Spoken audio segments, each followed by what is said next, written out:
기도하겠습니다. 하나님, 어떠한 상황이 있을 때, 특히 힘든 고난의 문제가 있을 때 그것을 있는 그대로 받아들이기가 참으로 어렵습니다. 참으로 힘듭니다. 하나님, 그러나 모든 상황 앞에 우리는 그것을 사실 그대로 받아들이고 인정하고 또 하나님의 역사심을 간구하는 자가 되게 하여 주옵소서.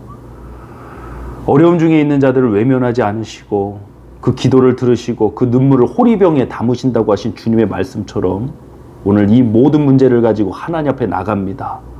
주님, 결말은 우리가 알지 못하겠지만 주님이 들으신다고 말씀하셨고 주님이 역사하실 것을 믿기에 오늘도 은혜의 시간 되게 하여 주옵소서.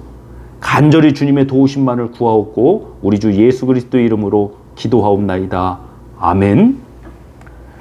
하나님 말씀 나누겠습니다. 구약성경 사무엘하 12장 15절로 23절 말씀입니다. 우리 23절 한 절만 합독하고 말씀 나누겠습니다. 지금은 죽었으니 내가 어찌 금식하랴. 내가 다시 돌아오게 할 수 있느냐. 나는 그에게로 가려니와 그는 내게로 돌아오지 아니하리라 하니라. 아멘.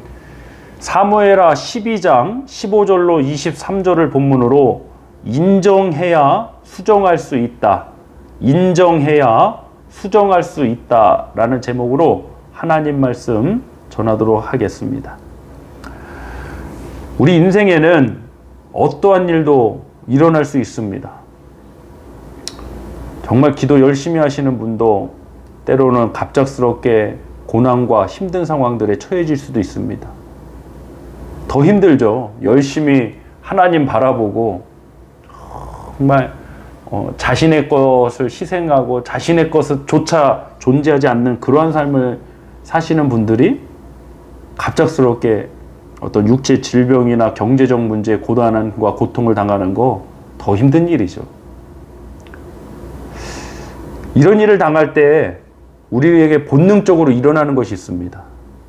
무엇이냐면 지금 일어나고 있는 일에 대해서 인정하지 않으려는 경향입니다.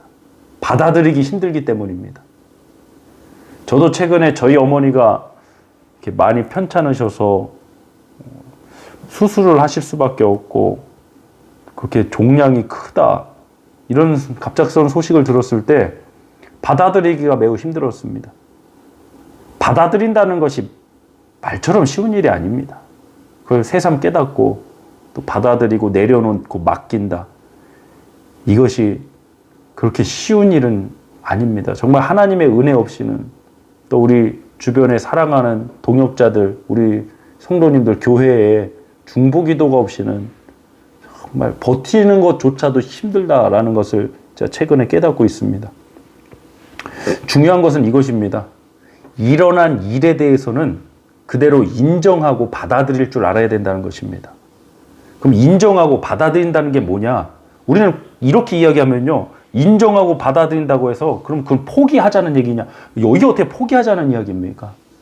인정하고 받아들여서 그 사실 있는 그대로 내가 지금 고난을 당했으면 내가 육체 질병이 있으면 있는 그대로 인정하고 받아들여서 하나님 앞에 간구하는 것입니다.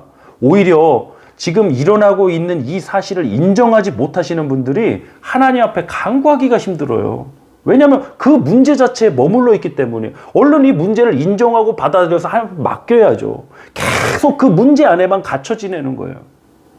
여러분, 우리는 인정을 통해서 오늘 설교 제목에도 있지만 우리가 인정을 통해서 받아들임을 통해서 수정의 단계로 넘어가야 됩니다. 고쳐주심의 단계로 넘어가야 됩니다. 이 문제나 이 상황을 있는 그대로 받아들이지 못하면 기도하는 자체가 힘듭니다. 저도 제 여동생이 뇌종양 수술 이후 심각한 간 손상 그리고 연결되는 심장의 문제로 중환자실에 수차례 입원하고 중환자실에서도 이제 살 가망이 없으니 요양병원 또는 장례식장을 알아보셔야 된다라는 그 의사의 코멘트를 듣고 이제 예배당에 와서 눈물을 흘리며 하나님 앞에 기도했던 기억이 납니다. 근데 순간 제 마음에 그런 생각이 들더라고요. 과연 이 아이를 살려달라고 하는 것이 하나님의 뜻인가? 아니면 하나님의 뜻이 이 아이가 고통받지 않고 주님 품에 데려가시는 것인가? 내가 도대체 어떤 기도를 해야 되는가?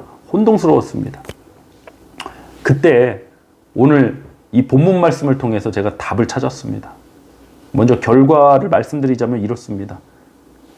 받아들여야 됩니다. 있는 문제 자체를 그대로 인정하고 받아들여야 됩니다. 받아들이고 하나님의 역사를 구해야 됩니다. 인정해야 수정의 단계로 넘어가지, 인정하지 않으면 수정의 단계로 넘어갈 수가 없습니다. 오늘 본문에서 다윗이 우리아의 아내 밧세바와의 사이에서 낳은 아이, 그러니까 이 아이가 어떠한 경로를 통해서 출생하게 되는지 우리 성도님들 아실 것입니다. 우리아의 아내 밧세바와 다윗의 간음 사건이 있지 않았습니까? 그래서 태어난 아이가 있는데 이 아이가 죽게 되었어요.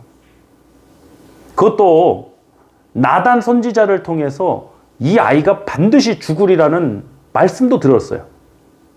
하나님의 뜻은 분명하잖아요. 하나님 말씀 분명하잖아요. 이 아이 죽는다는 거예요. 그럼에도 불구하고 다윗이 어떻게 합니까? 이 아이를 위해서 금식하며 밤새도록 기도를 합니다. 그럼 이 모습을 보면 다윗은 지금 하나님께 반역하고 있습니까? 하나님께 반역하고 있으면 하나님이 다윗을 버리시지 그냥 그렇게 사용하셨겠습니까? 다윗은 오히려 이 문제를 받아들인 사람입니다. 받아들였기 때문에 이 문제를 가지고 하나님 앞에 기도할 수 있었던 거죠. 우리 먼저 본문 15절로 16절 합독해 보겠습니다. 나단이 자기 집으로 돌아가니라 우리아의 아내가 다윗에게 낳은 아이를 여호와께서 치심에 심히 앓는지라. 다윗이 그 아이를 위하여 하나님께 간구하되 다윗이 금식하고 안에 들어가서 밤새도록 땅에 엎드렸으니. 아멘. 다윗이 이렇게 금식하며 밤새도록 기도했음에도 불구하고 결과적으로 아이는 죽었습니다. 이 다윗의 모습을 보면 다윗이 과연 이 문제를 받아들인 사람인가 그렇지 않은 사람인가 그 의구심이 생길 수 있습니다. 근데 다윗은 이 문제를 받아들인 사람입니다. 그러니까 그 아이를 위해서 하나님께 기도할 수 있는 거죠. 이 문제를 있는 그대로 받아들이지 않았으면 원망 불평하고 아니다 이런 반응들이 나왔을 겁니다. 오히려 이 문제에 대해서 받아들이지 못하는 사람들은 염려와 한탄만이 나옵니다. 여러분 인정해야 됩니다. 받아들여야 됩니다.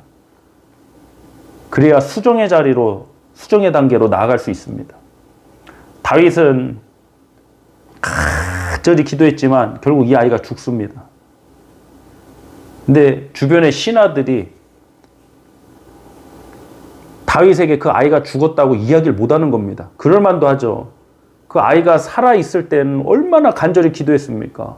음식도 먹지 못하고 금식하며 그렇게 통곡하며 하나님 앞에 기도했습니다. 근데 아이가 죽었다는 소식을 들으면 다윗이 더 무너지리라 생각했던 거죠.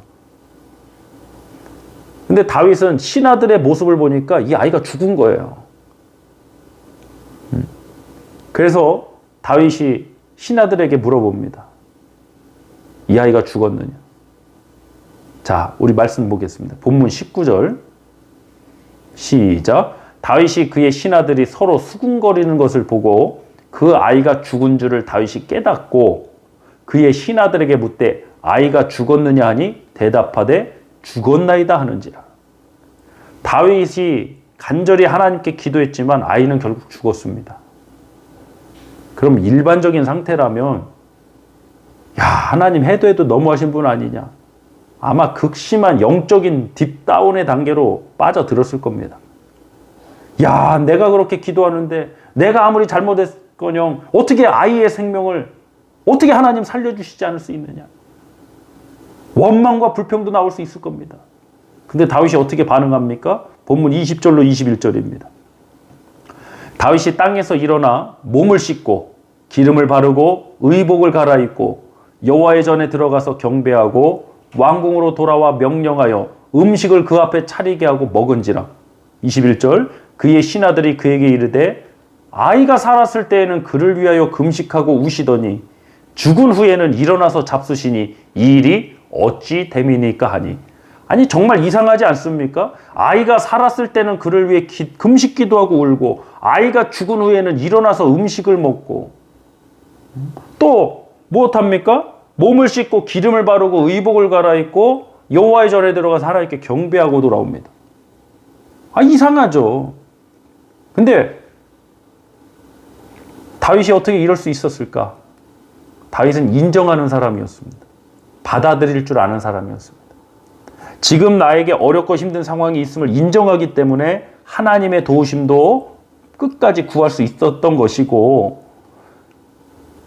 내가 원하는 대로, 내가 바라는 대로 되지 않았어도 그 사실 그대로 인정하고 받아들이기 때문에 다시 하나님께 경배하고 다시 삶의 자리로 돌아갈 수 있었던 것입니다. 여러분, 그렇다고 해서 다윗이 슬프지 않았겠습니까? 아이가 죽었는데 어떻게 슬프지 않습니까?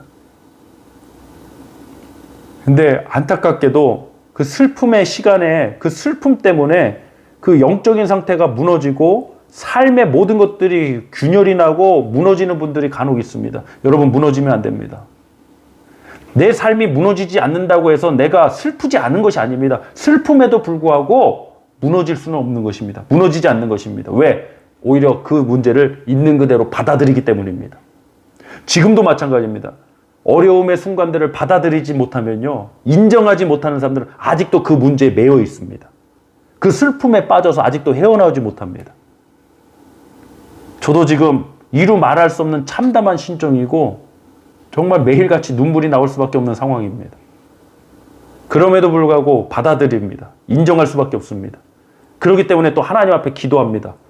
우리 어머니 좀 살려달라고 하나님 앞에 기도하고 있습니다. 어떤 결말이 될지는 모르겠습니다. 그러나 끝까지 하나님의 도우심을 구하고 의사의 소견이 어떻든 이렇든 저렇든 끝까지 저는 하나님께 살려달라고 기도할 것입니다. 그리고 받아들일 것입니다. 인정할 것입니다. 그렇게 기도하고 있습니다. 본문 22절부터 23절 합독해 보겠습니다. 이르되 아이가 살았을 때에 내가 금식하고 운 것은 혹시 여호와께서 나를 불쌍히 여기사 아이를 살려주실는지 누가 알까 생각함이거니와 지금은 죽었으니 내가 어찌 금식하랴 내가 다시 돌아오게 할 수 있느냐 나는 그에게로 가려니와 그는 내게로 돌아오지 아니하리라 하니라. 아멘.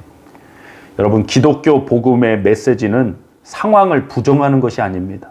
오히려 상황에 대해 정확히 바라보고 인정하고 받아들일 줄 아는 것입니다. 그리고 하나님의 역사심을 인정하고 끝까지 우리는 기도하는 겁니다. 그리고 설령 내가 바라는 대로, 내가 기도한 대로 결과가 나오지 않았어도 하나님의 인도하심을 인정하고 나갈 줄 아는 것이 우리의 신앙입니다. 그 신앙으로 우리 어려움의 순간들을 잘 극복하고 이겨나가길 주님의 이름으로 축복합니다. 합심하여 함께 기도하겠습니다. 할렐루야. 하나님 아버지 감사드립니다. 하나님, 지금 우리가 겪고 있는 어려움의 문제들을 인정하고 받아들이는 것이 말처럼 쉬운 일은 아니었습니다. 오히려 인정하지 못하기 때문에, 받아들이지 못하기 때문에 그 문제 속에서 빠져나오지 못하고 있습니다. 하나님, 이제는 어떤 상황이든지 어떤 문제든지 우리가 있는 그대로 인정하고 받아들일 줄 아는 자 되게 해주옵소서. 그리하여 하나님께 그 문제를 맡기고 수정해 나가시는 하나님의 역사에 우리가 따라가게 하여 주옵소서. 어떠한 결과와 어떤 결말이 나오든지 하나님의 선하심을 끝까지 믿고 하나님의 역사심을 간구하며 하나님의 결말 주심에 우리가 또 순종할 수 있는 믿음의 사람들 될 수 있도록 하나님 우리 모두를 붙들어 주시옵소서. 우리는 끝까지 받아들였기 때문에, 지금의 이 상황을 있는 그대로 받아들였기 때문에 하나님의 도우심을 더 간절히 기도할 수밖에 없습니다. 하나님의 역사심을 더 구할 수밖에 없습니다. 주여 도와주시옵소서. 역사여 주시옵소서. 치료하여 주시옵소서. 살려주시고 일으켜 주시옵소서.